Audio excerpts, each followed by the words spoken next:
Hey everybody, happy Thursday. Sorry, I was hoping to come on a little bit earlier today, but just didn't work out.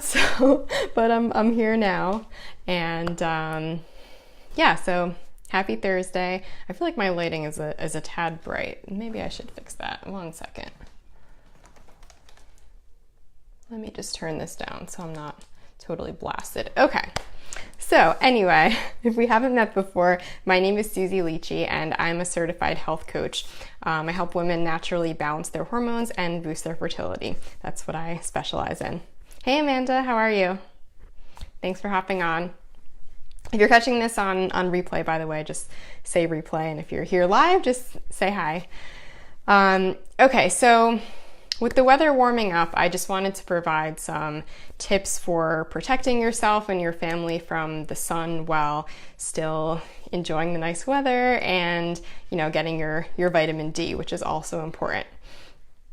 So just like I stress caring for, hey, I'm great. Oh, glad you're doing well, Amanda. Awesome. So just like I stress caring for your body and your overall health from both the inside with what you eat and drink, and from the outside as far as what you put on your skin and what's in your environment, we can protect ourselves from the negative effects of the sun as far as, sorry if my cat is scratching at the door to come in. I probably shouldn't have closed it, but anyway, we can protect ourselves from the sun from the inside and outside as well, as far as wrinkles, sunspots, aging, burns, and skin cancer, of course, with both what we consume as well as what we put on our body. So what we are effectively consuming both internally and externally. So let's start. Sorry, I'll be right back because she is really distracting. She's scratching at the door. Hold on. Okay. Sorry about that. All right, so let's start with food. So I bet you didn't know that, or maybe you did, but I certainly didn't know this a few years ago, but actually eating certain foods can provide some natural sun protection. So the top nutrients to look out for when trying to protect yourself from the sun by the foods that you eat are omega-3s and vitamin C. So omega-3s have been shown to reduce inflammation, protect cells against free radical damage, and they also may protect against certain types of skin cancer, which, is important. Obviously, we all want to avoid skin cancer, right? So some of the top foods containing omega-3s include salmon, especially wild-caught salmon. That's a really great one and one of my favorites. Other fatty fish as well, like mackerel, cod and cod liver oil, herring, oysters, sardines, and anchovies. And also caviar or fish eggs, also packed with omega-3s. Hey Danielle, thanks for watching. So Danielle, I was just going over the foods that you can actually eat to protect yourself from the sun, because both omega-3s and vitamin C are really important for protecting yourself from the sun. So you can actually, besides just, of course, like putting on sunscreen and some of those basic things, there are other ways to protect yourself, including through food. So we'll talk about both internally and externally, how you can protect yourself from the sun. Interesting. Yeah, super interesting, right? Okay, so we're talking about the top, oh my gosh, my cat. Okay, we're talking about the top foods with omega-3s, because omega-3s can reduce inflammation and protect cells against free radical damage, and can help to protect against certain types of skin cancer. So I was saying that salmon, especially wild-caught salmon, is really rich in omega-3s, as well as other fatty fish like mackerel, cod, and cod liver oil, caviar or fish eggs, oysters, sardines, anchovies, all those kinds of things. Also, eggs are really rich in omega-3s, especially if you get pasture-raised eggs, but free range would be a good secondary option if you can't afford or don't want to spend the money on pasture raised eggs, because I know they're a lot pricier. But pastured or free range, kind of the way to go when it comes to eggs, especially to get those omega-3s in. There are also some plant sources of omega-3s, like walnuts and flax seeds. Those are two that you might commonly hear about because they do have a lot of omega-3s. However, it's not really the same because they contain omega-3s in the form of ALA as opposed to DHA or EPA. And ALA is actually a precursor to DHA and EPA. So it actually has to be converted by your body to those usable forms of omega-3, and the conversion rate is very low. So just keep in mind, it's not exactly the same thing if you're getting your omega-3s solely from plant sources. So I do encourage women and really everyone to also include some of those animal products, especially the wild-caught fatty fish and eggs in their diet to get the usable forms of those omega-3s. Okay, so that's omega-3s. And now vitamin C can also significantly reduce your risk of developing skin cancer, which is awesome. And some top vitamin C rich foods, of course, citrus fruits. I feel like that's what we all think of when we think of vitamin C, right? Like oranges, and maybe lemons too. But there are other awesome sources of vitamin C.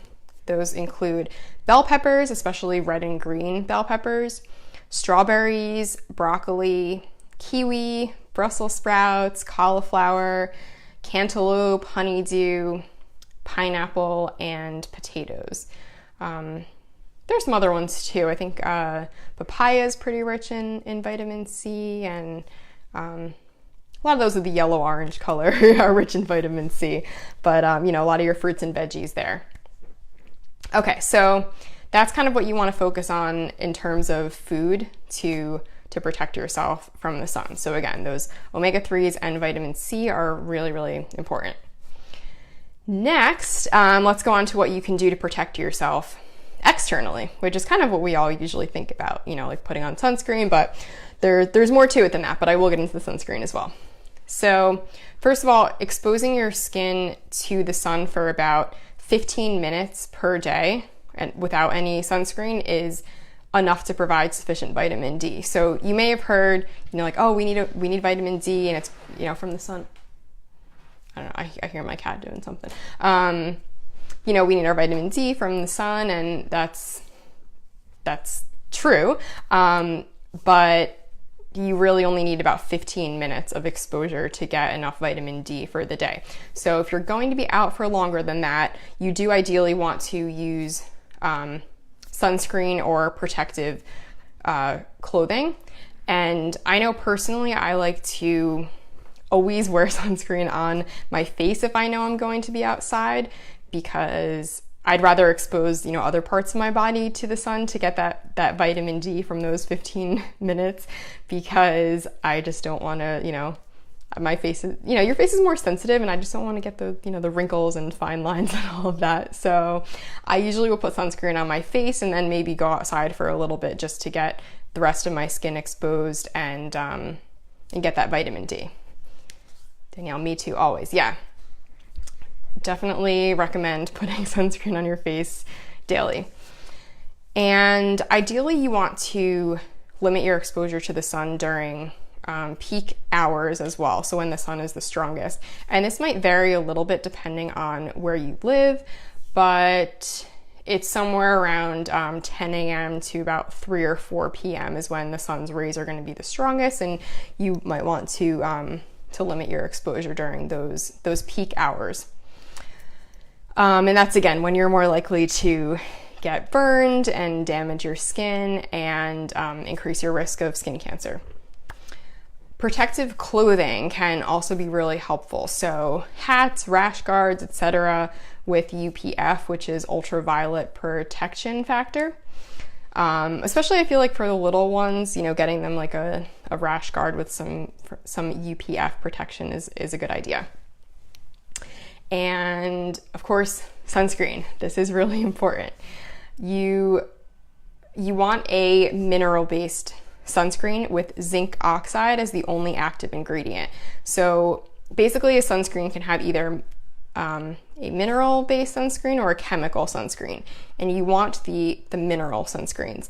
There are two, zinc oxide and titanium dioxide, but you want zinc oxide because titanium dioxide, while it is safe, it doesn't provide the same broad spectrum protection against UVA rays. It mostly protects against UVB rays. And UVA rays are the ones that age your skin. So they might not burn you like the UVB rays as much, but they are going to age your skin and give you the wrinkles and sunspots and lines.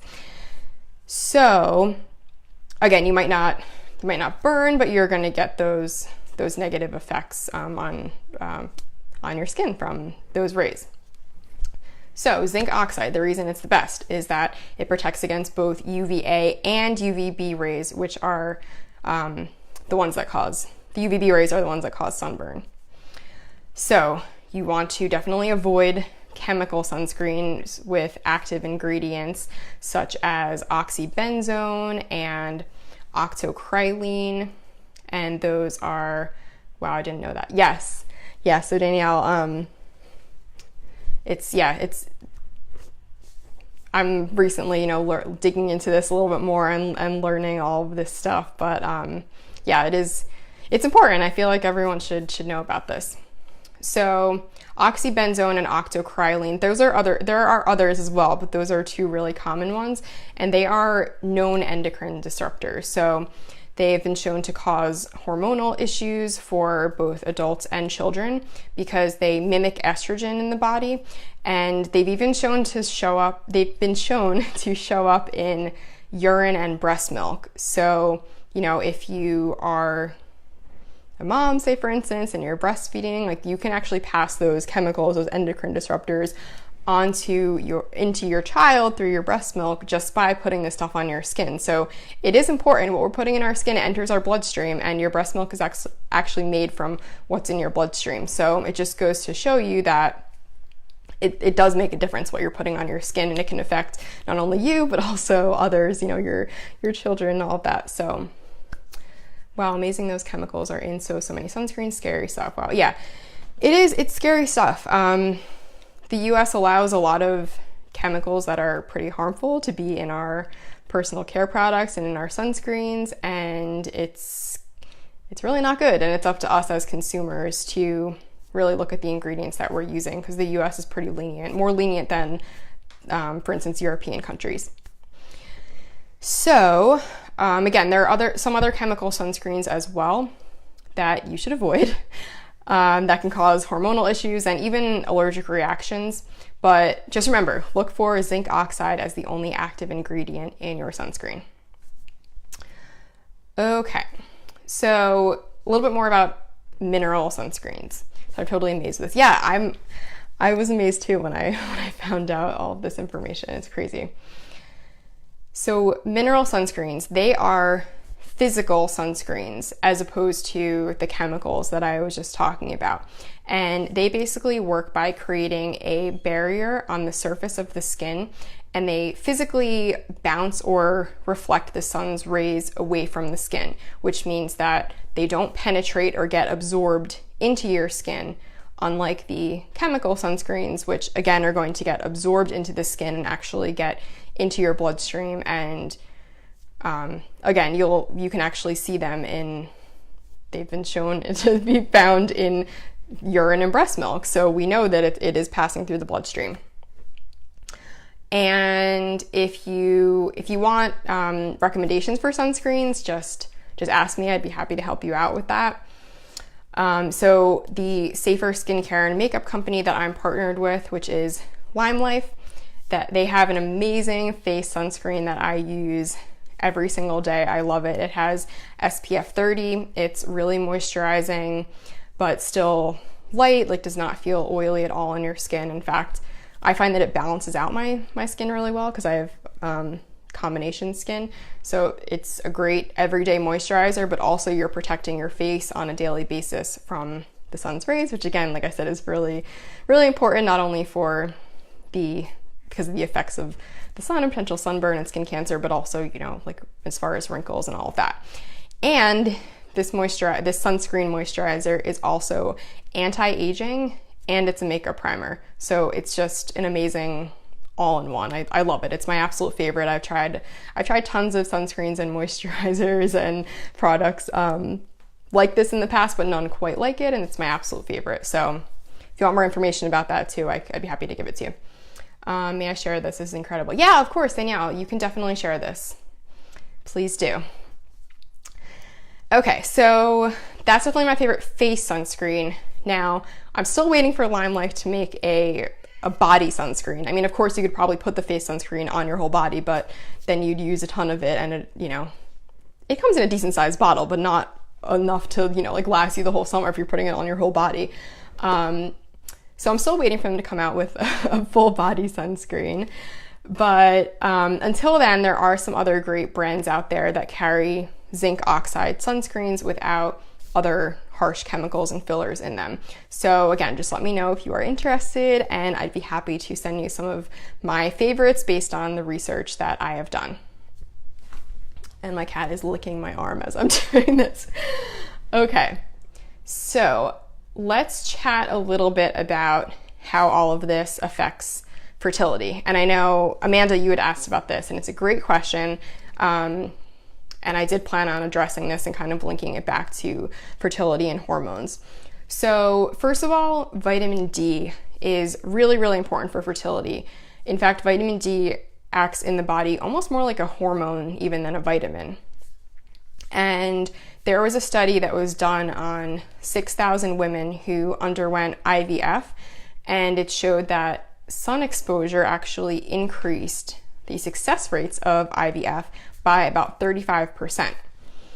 So the reason behind that is really because of the vitamin D that they were getting from the sun exposure. And vitamin D is associated with higher levels of estrogen and progesterone in women, which of course is really important for, you know, normal hormone functioning and fertility, and also higher levels of testosterone in men, which of course also really important for fertility. But there is an exception. I'm not saying go, you know, run out and spend all your time in the sun if you want to get pregnant and, you know, balance your hormones and all of that. Definitely not saying that. But vitamin D is important. However, the radiation from the sun also breaks down folate, which is a really important B vitamin, you know, in general for overall health, but especially for fertility. And also for the developing fetus, because it reduces the risks of birth defects, especially neural tube defects. And actually women with higher levels of sun exposure have been shown to have lower rates of fertility and a higher rate of complications during pregnancy. And that is likely because of the radiation from the sun breaking down the folate that's in the body. So it's kind of a delicate balance, you know, and that's why safe sun exposure is important, because you do want to, you know, it's great to get your vitamin D from the sun, but again, you only need about 15 minutes per day of direct sun exposure on your skin without any sunscreen. But again, I would say protect your face, maybe get it on like your arms and legs, but you don't want too much sun exposure, because that's actually going to hinder your fertility and actually potentially increase the risk of having complications in your pregnancy or birth defects due to the impact of the sun's radiation on folate. So I thought that was pretty interesting. Yes, it's really mind-blowing, the good and bad in the sun's rays. Yeah, it's very much dose dependent, you know, like a little bit is good, but too much is not good. So it's a delicate balance. That's why I'm talking here about safe sun exposure. I'm not saying don't go out in the sun at all, but we have to just, you know, be careful. So again, you only need 15 minutes to get that vitamin D. Other than that, it's good to wear, you know, protective clothing or sunscreen or both, and you know, limit your exposure during those peak hours too, which again is going to be around 10 a.m. to about 3 or 4 p.m. So do you guys have any, if you have any questions, let me know. But, or if you're catching this on replay and you have questions, I'll make sure to go back and answer them. But I think that's about all that I wanted to share on that topic. I'll also just remind you guys that I do offer a one-on-one coaching program for women who are trying to conceive called Pathway to Pregnancy. And I also have a similar program called Pathway to Hormone Balance for women not currently trying to conceive. And these are both one-on-one coaching programs, so you'll get tons of support from me, and I walk you through step-by-step the tried and true process that has worked for me and many other women to get a fertile, regular cycle so that you can be well on your way to either getting pregnant or being relieved from all those symptoms that can crop up when your hormones are out of whack. So this sounds like something that you could benefit from, or you know someone who could really use this program, feel free to send me a message. I can send you more details, or we can hop on the phone and chat about it and see if it's a good fit for you. I also have a couple freebies for you guys if you're interested.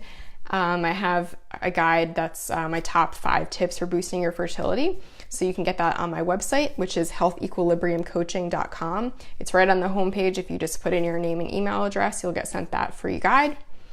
And I also have another freebie for you guys. It's my 5-day meal plan to help you regulate your cycle and get pregnant. Just ask me about that one if you'd like. It's not on my website, but I will give you the link for it if you want. And let's see, depending on where you're watching this, because I do post the videos on my business page, Health Equilibrium by Susie Leachy, and on YouTube. So if you're watching there, just want to let you know that I have a private Facebook group that you're welcome to join called Hormone Balancing, Fertility, and Beyond. And if you're interested in safer skincare and makeup products to reduce your exposure to toxins that can disrupt hormone balance, you can learn more in my other private Facebook group that I have called Safer Skincare and Makeup by Susie Leachy. So feel free to join there as well for more information. And like I mentioned, all my videos are on my business page, Health Equilibrium by Susie Leachy, and on my YouTube channel, which is Susie Leachy. So feel free to check them out there. So definitely, spread the love and the knowledge, and share these videos if you think that someone might be interested in these topics. It helps me reach other women and help them, and so I can help them as well. All right, so I think that's about it. Thank you for watching. Have a great rest of your week, and I'll see you next time.